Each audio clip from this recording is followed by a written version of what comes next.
Finally, we have you on Missosology Beauty Talks. How are you? I'm doing well. Everything is plotted, my trainings, the endorsement shoots that I have. And I can't believe that this is really happening. It's like months away from the actual competition, and I Mm. really need to level up in all aspects of preparing for Miss Universe. Kaya excited talaga ako. Kung excited ka, Yeah. mas lalo kaming excited para sa'yo. Yes. Anyway, And Drew. we will have a more detailed discussion on all the preparations for Miss Universe. But at this point, we will have first a short game called This or That. So, Amir, what are the mechanics of this or that? Okay, Drew, this is my first time to host this game. So we are very excited. And shout out kay Mama ni Rabia. Hello po. Hi, maybe my Hello. mom is watching. Hi, Mama. Yeah. And speaking of Iloilo, there was a report that Iloilo recently received a proposal to host the Miss Universe Philippines pageant in the city in September, hopefully. So what do you think of the possibility of crowning your successor in your hometown? Oh, I love the idea. Because that was my goal. That is to make Iloilo City proud. And ngayon na yung Miss Universe Philippines is gonna be in Iloilo City, it's also giving back to the gay community, to the Ilonggos to witness a spectacular event like Miss Universe Philippines. And that is my gift to them. That is my way of saying thank you. And ang sarap sa feeling na maglalakad ka doon, you're gonna have your final walk, and everybody would be cheering for you. Everybody would be clapping for you because they are proud of you. And I want to have that moment with my fellow Ilonggos. And sana talaga matuloy. I'm praying for it. And you have a very good convention center there. You have the Yeah, facilities, you have the the hotels. IT. I like to say that they need to look at me to realize that beauty parents do not degrade them. In the first place, I'm done with my studies. I am licensed, but I chose to join beauty pageant. It's because I want to give back and to stand for the things that I do believe. And beauty pageants to give us the voice to speak in crowd, the voice to stand up for certain issues. And things are different now. It's not just superficial. It's not just having a pretty face and a beautiful body. But being a beauty queen is hard. It's something that you can offer to your community. And for me, that is beautiful. And we need to build on that rather than destroy the idea of beauty pageants. I agree. Oh. Wow. Medyo Okay, Drew. gigisahin pa natin ng konti si Rabia at this point because this is called the Ask the Queen. We asked the fans over the past week to send in some questions they want to ask you. So we picked five questions and just give us your honest answer or whatever comes from your Your heart, thoughts, your opinion on this. your Yes. thoughts. So the first question is from Ding Ding. If you are a Harry Potter character, which character would you be and why? Oh, I love Harry Potter. I'm a fan of that book series. And among all of the characters, I would choose to be Hermione Granger. Simply Mhm. because, just like her, she was criticized for being a half witch and a half muggle. I had that criticism too. People would say that I am not Filipina because of my father's side, but it is how I try to contain myself and use my strength in doing visible actions in my community. And I love Hermione Granger because she was able to use her intelligence, her experience, her wisdom as a woman to help the male characters. And that for me is an image of power and strength. Good answer. Okay, the next one is from Kaylee Darla.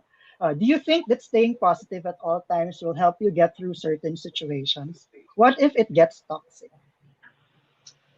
We have this idea, which is being called the toxic positivity. I do understand that us Filipinos, we really need to have a positive mindset, and that is innate in us. But we really need to sometimes take a step back to look at the bigger picture and realize what is the real problem in this situation. We need to address the problem. And it's not going to be solved if we're just going to be positive about things. So that is my stand about this one. We really need to find the best possible ways to solve the problem, and it cannot be solved by having a positive mindset. We need to have plans, solutions that would bring us growth and development as a nation. Yeah. Okay. The next question came from my friend. This is my friend Paquito. Hi, Pax. You seem to me like a very accomplished woman already. And in your bio, you mentioned that Miss Universe Australia was actually your first pageant ever. So, what inspired you to finally give beauty pageants a chance? And I'll tell you, Drew, honestly, I was new to modeling even. Uh-huh. My first photo shoot, a proper photo shoot, was 2019. Was never comfortable in front of the camera. I used to do this thing where when I would smile, I would put my hand in front of my mouth because I was so self-conscious. And I guess what shifted was I started to unlearn this negative self-talk that I wasn't enough and that I didn't fit the beauty standards in my country. And I was sharing all this stuff on social media that built a community. And then I saw Priya Sarao, who was the 2019 Miss Universe Australia, take up the title. And I saw an Indian woman who was a lawyer who didn't fit what my misperceptions were. And I thought, oh my God, can you imagine if I could take up space there, what would I do with it? And I knew that what I would do with it is change the way that people look at Australia and how Australians feel about themselves. And I'm pleased to say, because of Priya, I gave it a go. I stayed true to myself the entire time. And now I've made this title and this platform entirely my own. And I believe I have done what I set out to do. Yes. And when you joined Miss Universe Australia, it was a different time because it was in the middle of a pandemic and Australia was on 8 months of lockdown, right? So, but at what point in that journey did you feel that you actually have a shot at winning? You know, it was a really difficult year for many people. I have to say, yes, I found it difficult, but relative to many people, I was very privileged because I kept my job. My loved ones didn't get COVID, although it was very scary. It was a very strange year, but there were many people who were not as fortunate as I was. So I'm grateful for the privileges I had. But I just stayed true to myself and I decided to use social media as my medium for showing the Australian Selection Committee, if you picked me as your title holder, this is what you would get. And then when I was going along the program, I realized that, wow, like I might actually be a Miss Universe when I started my Mind With Me series. And I realized what I'm doing is bigger than just being the face of a country. And, what I typically used to think maybe a Miss Universe did, I realized that what I was doing was bigger than that. And I thought, I deserve to be a Miss Universe because I know what I'm doing is rooted in service. Mm-hmm. And along the way, I had ups and downs. We were in lockdown in Victoria where all the other national finalists were able to exercise, get their hair done. I was stuck at home with Tony, Nikki, my brother, my dog, couldn't go anywhere. So there were times where I felt like maybe I'm not doing enough and maybe the odds are against me. But there was one night that sticks out in my mind that I have to tell you. I was meditating and praying on the opportunity, and I was visualizing what it would be like to hear myself get called as Miss Australia. And I remember by the end of the visualization, my hair on my hands was standing up. It just felt so vivid. And something in my gut, I knew it was going to happen. I can't explain it. I felt this could really happen. So yes. Little message on the way. And my next question is related to this photo that I will be flashing right now. Oh. So it was your winning moment, and this is something that beauty queens like you will always remember for the rest of their lives. Yeah. It was quite different from the other winning moments that we are used to seeing in beauty pageants. But could you take us back into the actual moment when you finally believed and heard and what you manifested has come true? Well, I'll tell you, first of all, we were in lockdown up until the day of the national final. So we were preparing to Zoom in from home. So the night before we were told, you guys, it's all good. You're going to be able to go to the Sofitel, which was the venue, and film the virtual final in person like the other states. So I was just excited for that. But we were told, if you make the top 2, you need to look the camera down the barrel and wait for the announcement. Mm-hmm. was so nervous that in the video, I just looked down. I couldn't even look down because I was preparing for them to call the first runner-up's name as the winner, and I was going to just slide out of the screen. So I looked down and I thought I would just bow out. And there's a minute where they say my name and you see it where I've just all this time. Thank you. Thanks a lot. It's our Yes, pleasure. I know, Adline, that it's been a crazy week for you. So could you describe us the feeling now that you're already in Florida? It feels like a miracle because I remember just a week ago how hectic it was in my country. It was a complete lockdown, and we were not able to do anything. We were not able to move from point A to point B. So I never imagined, but all thanks to my team that they came together and they made things possible for me. And today I'm here. So it's a Yes. huge miracle that I'm seeing today.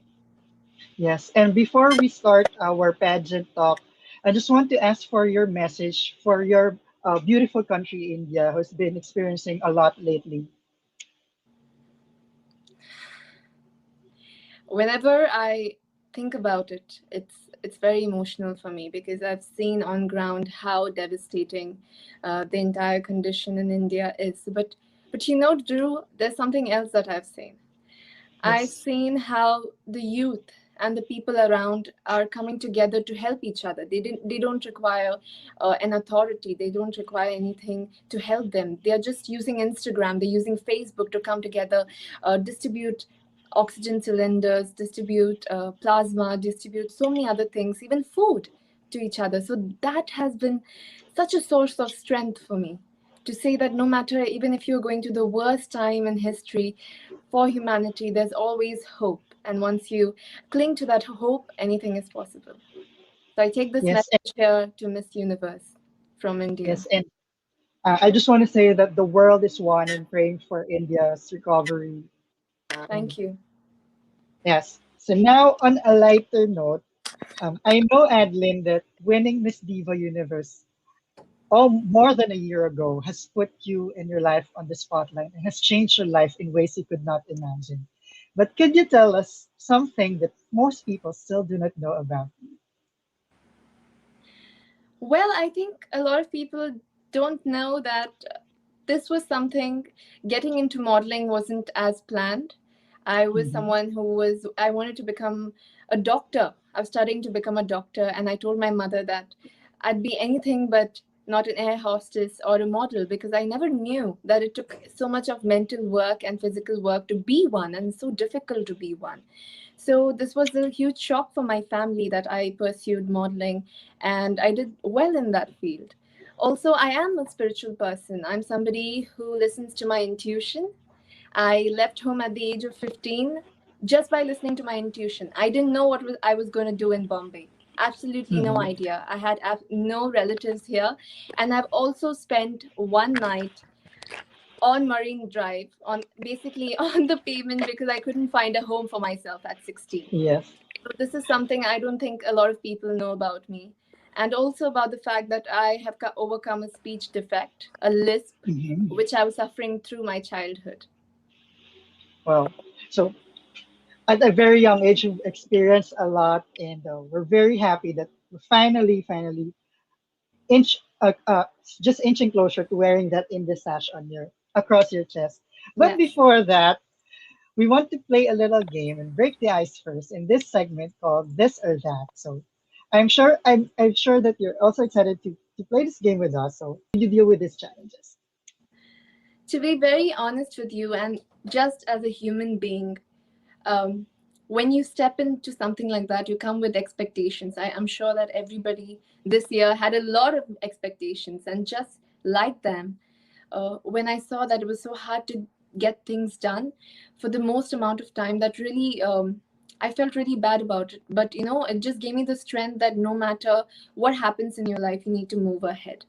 And I'm really happy that I was literally supported by my team and by the panelists who reached out. We would have Zoom sessions for walk, for speech, for a lot of things. So I'm really grateful for my panelists for that.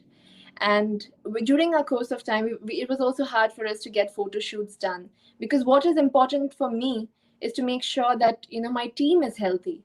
just because of a photo shoot or just because of social media, I cannot put anyone in trouble. I cannot put anyone in danger. So for me to be responsible like that and to look out for everybody was very important.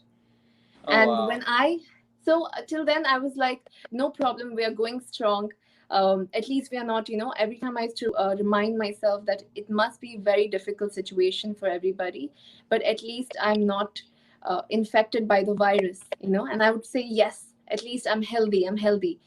But there came a point where I went for the test, and when I saw the test, I was positive.